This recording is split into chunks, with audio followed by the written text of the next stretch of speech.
আসসালামাইকুম সুপ্রিয় চিকিৎসকবৃন্দ, আশা করছি সবাই ভালো আছেন। সার্জারি ফ্যাকাল্টির খুব গুরুত্বপূর্ণ একটি টপিকস গ্যাস্ট্রিক আউটের অবস্ট্রাকশন। এই টপিক্সটা বিভিন্নভাবে আমাদের পরীক্ষায় চলে আসে। কোনো সময় আপনার পরীক্ষা দিয়ে যায় প্রলং ভমিটিংয়ের কারণে কী আমাদের মেটাবলিক চেঞ্জ হচ্ছে, কোনো ক্ষেত্রে দিয়ে যায় পাইলোরিক স্টেনোসিসের থেকে আমাদের কী মেটাবলিক চেঞ্জ হয়, কোনো ক্ষেত্রে দেখা যায় পেডিয়াট্রিক সার্জারির আন্ডারেও চলে আসে ইনফ্যান্টাইল হাইপারট্রফিক পাইলোরিক স্টেনোসিসে কী মেটাবলিক চেঞ্জ হচ্ছে।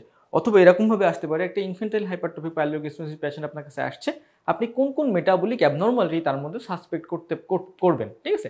বিভিন্নভাবে কিন্তু আমাদের এই পরীক্ষার কোশ্চেনগুলো চলে আসে। কোনো ক্ষেত্রে গ্যাস্ট্রিক আউটের অবস্ট্রাকশন সিএ স্টোমাকের থেকেও কিন্তু হতে পারে। হ্যাঁ, তাহলে আমাদের মোটামুটি একটা গ্যাস্ট্রিক আউটের অবস্ট্রাকশনটা আমরা জানি আমাদের সার্জারি ফ্যাকাল্টিতে খুব গুরুত্বপূর্ণ একটা টপিকস, এবং এর মধ্যে থেকে সবচেয়ে গুরুত্বপূর্ণ যে কোশ্চেনটা বারবার আসে সেটা হচ্ছে মেটাবলিক অ্যাবনর্মালিটিস। আমরা সবাই মোটামুটি কিছুটা পারি, অনেকে হয়তো মুখস্থ করছি। আজকে আমরা চেষ্টা করব একটু বুঝে পড়ার জন্য, ঠিক আছে। আচ্ছা, দেখি আমরা বুঝতে পারি কিনা। ফার্স্টে দেখেন আমাদের এই যে সিনারিও কোন ডিজিজের সিনারিও অ্যাকচুয়ালি আমাদের গ্যাস্ট্রিক আউটের অবস্ট্রাকশনের মধ্যে আসতে পারে। এক নম্বরে দেখেন সি স্টোমাক, যেটা বললাম, ঠিক আছে। এক নম্বরে হচ্ছে সি স্টোমাক, যেটা হচ্ছে কার্সিনোমা অফ দ্য স্টোমাক, ঠিক আছে।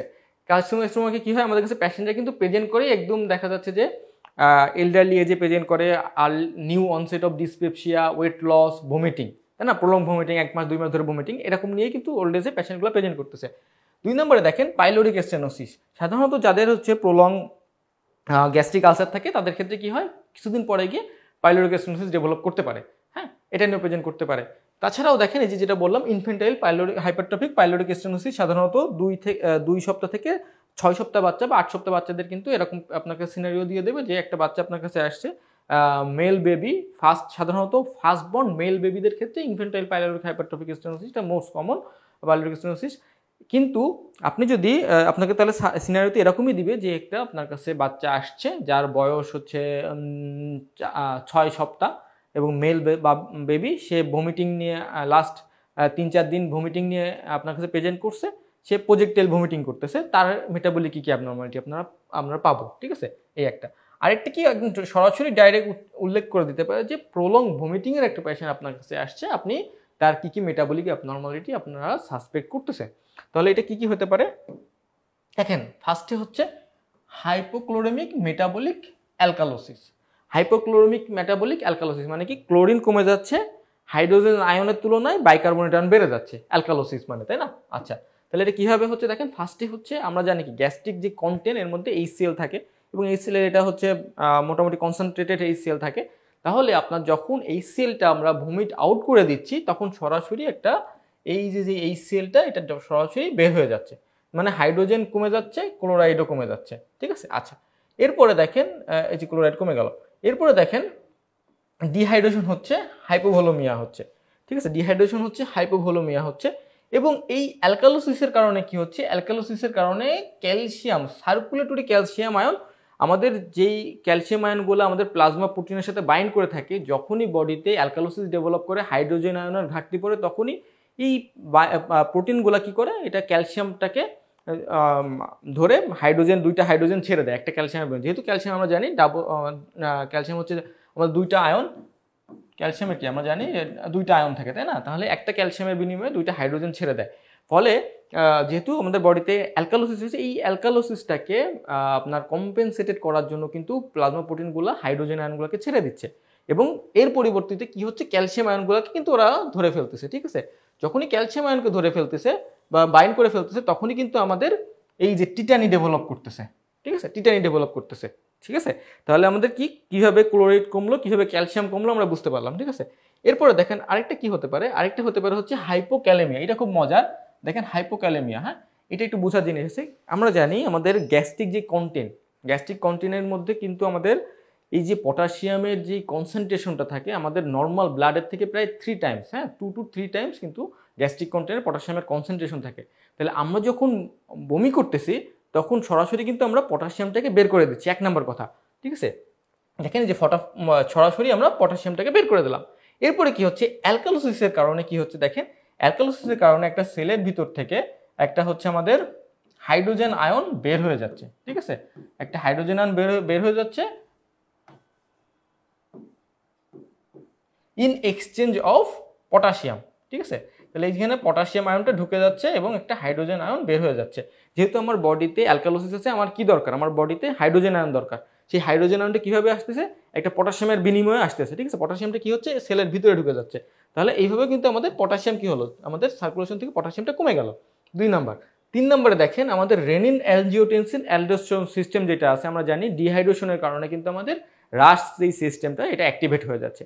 যখনই আমাদের রাশ সিস্টেমটা অ্যাক্টিভেট হয়ে যাচ্ছে, এই যে অ্যালডোস্টেরনের কাজ কি, অ্যালডোস্টেরনের কাজ হচ্ছে আমাদের কালেক্টিং ডাকে গিয়ে সোডিয়াম পটাশিয়াম যেই এটিপিএসটাকে আছে, সোডিয়াম পটাশিয়ামের যেই এটিপিএসটা আছে, এই এটিপিএস এর উপরে কিন্তু সুন্দর করে কাজ করতেছে। এই যে এখানে কিন্তু আমাদের অ্যালডোস্টেরনটা কাজ করে, হ্যাঁ অ্যালডো এখানে কাজ করে, ঠিক আছে। এখানে কাজ করে এই পাম্পটাকে খুব দ্রুত ঘোরায়, ঠিক আছে। ঘোরানোর ফলে কি হচ্ছে, আমাদের পটাশিয়ামগুলা লুমেনে চলে আসতেছে, ঠিক আছে, আর সোডিয়ামগুলো আমাদের ব্লাডে চলে যাচ্ছে। হ্যাঁ, এই যে সোডিয়ামগুলো ব্লাডে যাচ্ছে, পটাশিয়ামগুলো এই পাশ থেকে আমাদের এইটা সেলের ভিতর থেকে এসে লুমেনে চলে আসতেছে, ঠিক আছে। আচ্ছা, এটা আমরা পরে আরেকটু দেখবো। তাহলে এই যে হ্রাসের কারণে কিন্তু আমাদের হাইপোক্যালেমিয়া আরও মানে ইনশিওর হচ্ছে, ঠিক আছে। ইন এক্সচেঞ্জ অফ সোডিয়াম, আমরা জানি যে অ্যালডোস্টেরনের কাজই কিন্তু সোডিয়াম রিটেনশন করা in exchange of potassium, normally যখন বডিতে পটাশিয়াম ঘাটতি থাকে না, ঠিক আছে।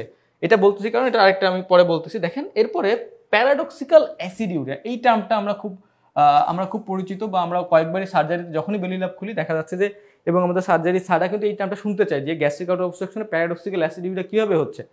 দেখেন প্যারাডক্সিক্যাল অ্যাসিডিউরিয়া কি জিনিস, যখন আমাদের বডিতে অ্যালকালোসিস চলতেছে, তার মানে কি আমাদের কিডনির উচিত কি ছিল, কিডনির উচিত ছিল হচ্ছে আমাদের এই ইউরিনের মাধ্যমে অ্যালকালাইন এজেন্ট বের করে দেওয়া, ঠিক আছে। তার মানে আমাদের ইউরিনটা অবশ্যই অ্যালকালাইন হওয়া উচিত ছিল, কিন্তু এর পরিবর্তে কি হচ্ছে, পেশেন্ট অ্যাসিডিক ইউরিন পাস করতেছে।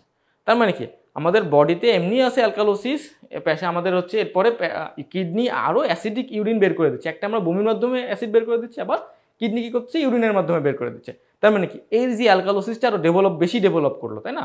তো এটাকেই বলা হচ্ছে প্যারাডক্সিক্যাল অ্যাসিডিউরিয়া। যেখানে দেখেন এই যে একটা পেশেন্ট এক্সক্রিট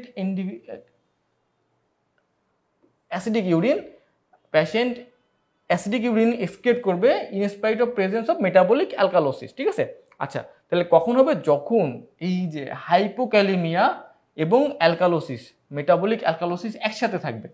তাহলে কখন হবে, জিনিসটা হচ্ছে যখন আমাদের পটাশিয়াম লেভেল কম থাকবে বডিতে এবং মেটাবলিক অ্যালকালোসিস থাকবে, এই সময়টাই কিন্তু আমাদের শুধুমাত্র প্যারাডক্সিক্যাল অ্যাসিডিউরিয়া হবে।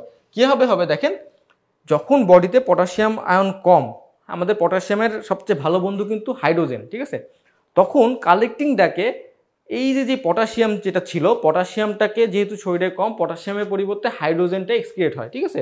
নর্মালি হচ্ছে এটা হচ্ছে একটা নর্মাল আমাদের ফাংশন, যেখানে হচ্ছে আমাদের লুমেনে পটাশিয়াম এক্সক্রিয়েট হচ্ছে এবং আমাদের সোডিয়ামটা দেখেন এই যে ব্লাডে, হ্যাঁ এটা হচ্ছে ব্লাড আর এটা হচ্ছে লুমেন।